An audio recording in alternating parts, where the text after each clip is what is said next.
Students, welcome back. Standard 10th, subject Algebra, lesson number 3, exercise 3.2. विद्यार्थियों, पिछले video में आपने 3.2 का क्वेश्चन नंबर 2 का वीडियो देखा और सवाल को समझा। अगला हमारा क्वेश्चन जो थर्ड दिया है वो इस प्रकार से है, अंगगणितीय श्रृंखला का 12वां, 16वां, 20वां, 24वां इस प्रकार से श्रृंखला दी गई है। इस श्रृंखला का 24वां पद ज्ञात करो।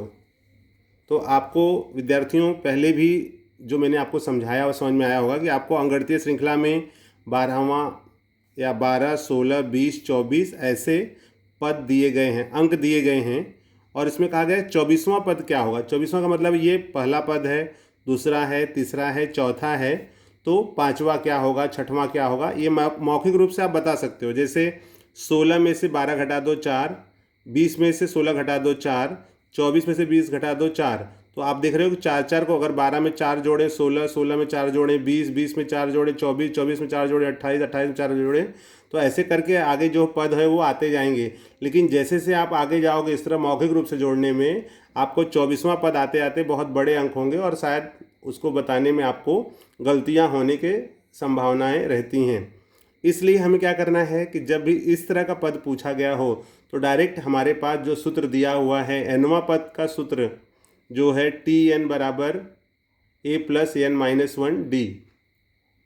विद्यार्थी एक बात का और ध्यान देंगे कि ये जो सवाल दिया गया है 24वां पद, 15वां पद, 19वां पद, 31वां पद, इस तरह के बोर्ड एग्ज़ाम में या यूँ कहिए कि जो आपके होम एग्जामिनेशन स्कूल के एग्ज़ाम होते हैं उसमें भी ये प्रश्न पूछे जाते हैं। तो मेरे तरफ से ये जो प्रश्न है वो बहुत ही महत्वपूर्ण प्रश्न है। 2 नंबर के प्रश्न इस तरह के एग्ज़ाम में पूछे जाते हैं और अगर आपको एक बार सूत्र याद हो गया और उसको कैसे मान रखा जाता है ये आपको ज्ञात हो गया तो आप बहुत ही अच्छी तरह से इस तरह के जो सवाल हैं उसको हल कर सकते हैं। चलिए हम आगे चलते हैं और देखते हैं कि इस सवाल को कैसे हल किया जाएगा। तो देखिए यहाँ पर है, आपको दिया हुआ 12, 16, तो इस तरह से आप लिख लो। दी गई जो श्रृंखला है वो है 12, 16, 20, 24 ये दिया गया है। तो सर्वप्रथम आप ले लोगे T1 12, T2 है 16, T3 है 20 और T4 है 24। इसलिए डायरेक्टली आप डी ले सकते हो। डी क्या मिलेगा यहाँ पर, 16 में से 12 गया 4, 20 में से 16 गया 4, 24 में से 20 गया 4। तो इसको आप डायरेक्टली ऐसे कर सकते हो, T2 minus T1 equals to T3 minus T2 equals to T4 minus T3 equals to 4। Therefore इसलिए यहाँ पर हो जाएगा D बराबर 4।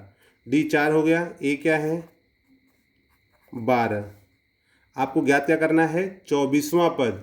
तो 24वां पद मतलब an दिया है आपको 24 और इसलिए T24 ये पद आपको ज्ञात करने हैं।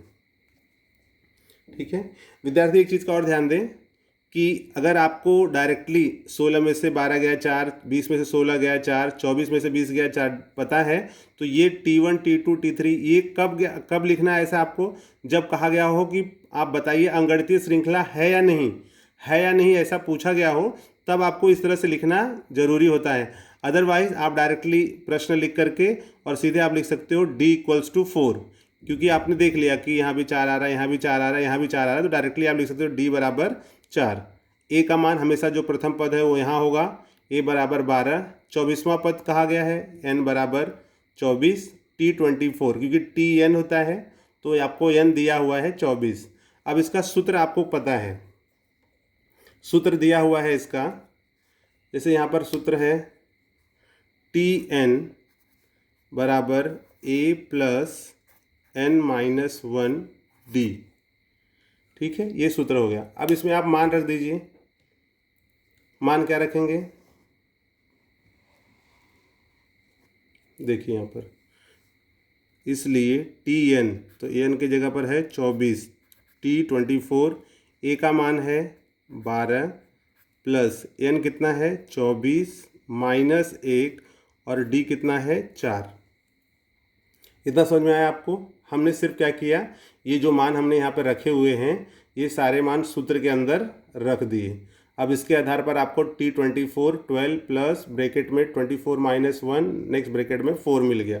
अब हम देखते हैं आगे क्या मिल रहा है हमें। T24 इक्वल्स टू 12 प्लस 24 में से 1 घटा दो, 23 गुणे 4 इक्वल्स टू 12 प्लस 4 3 12 के 2 हाथ से लगा 1, 4 दूनी 8 और 1 9, 92। बहुत सारे बच्चे देखिए क्या करते हैं, 12 प्लस 23 कर लेते हैं, इसको जोड़ लेंगे और गुणे 4 कर देते हैं। तो आपको वैसा नहीं करना है। पहले आपको इन दोनों पदों में गुणा हो रहा है तो पहले आप गुणा कर लो, गुणा करके यहाँ रख दो और फिर जोड़ो उसको।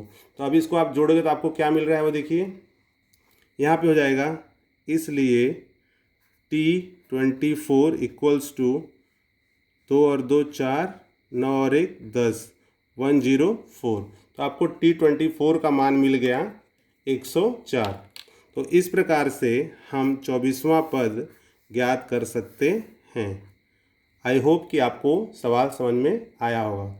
आपको अगर सवाल समझने में या एक बार सवाल होता है कि वीडियो एक बार देखने पर नहीं समझ में आता है तो आप पुनः वीडियो को आप देखिए। 2 से 3 बार देखने पर मुझे लगता है कि आपको जो भी डाउट है वो क्लियर हो जाएगा। अगर आपको सवाल करने पर नहीं समझ में आता है तो आप चैनल के कमेंट बॉक्स में लिख करके आप अपने डाउट को पूछ सकते हो।